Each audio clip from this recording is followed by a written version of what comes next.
chapter 27.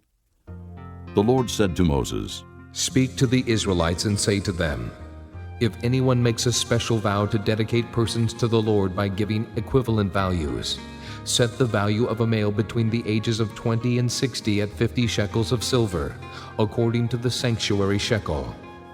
And if it is a female, set her value at 30 shekels. If it is a person between the ages of 5 and 20, set the value of a male at 20 shekels, and of a female at 10 shekels. If it is a person between 1 month and 5 years, set the value of a male at 5 shekels of silver, and that of a female at 3 shekels of silver. If it is a person 60 years old or more, set the value of a male at 15 shekels, and of a female at 10 shekels.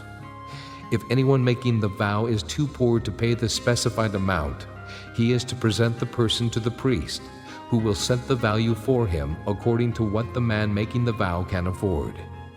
If what he vowed is an animal that is acceptable as an offering to the Lord, such an animal given to the Lord becomes holy. He must not exchange it or substitute a good one for a bad one, or a bad one for a good one. If he should substitute one animal for another, both it and the substitute become holy.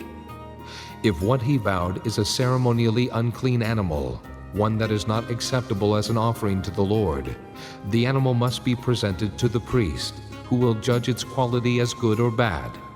Whatever value the priest then sets, that is what it will be. If the owner wishes to redeem the animal, he must add a fifth to its value. If a man dedicates his house as something holy to the Lord, the priest will judge its quality as good or bad. Whatever value the priest then sets, so it will remain. If the man who dedicates his house redeems it, he must add a fifth to its value, and the house will again become his.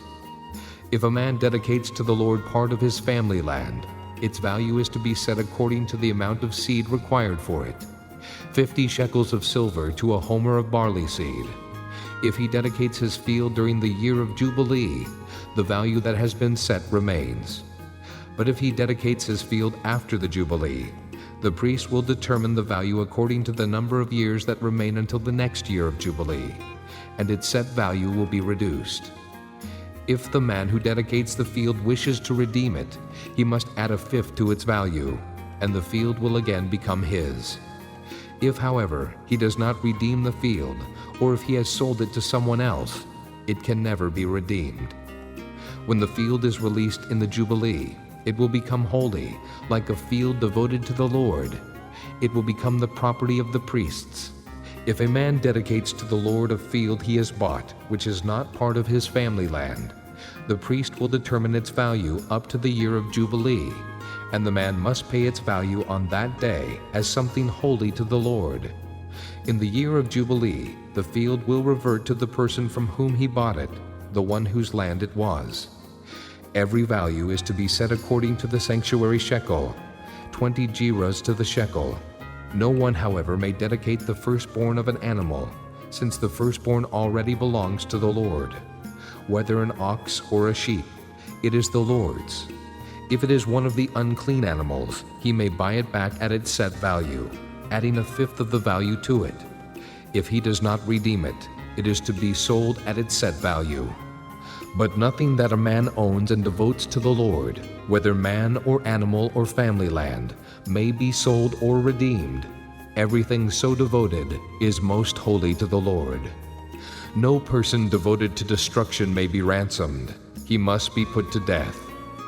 A tithe of everything from the land, whether grain from the soil or fruit from the trees, belongs to the Lord. It is holy to the Lord.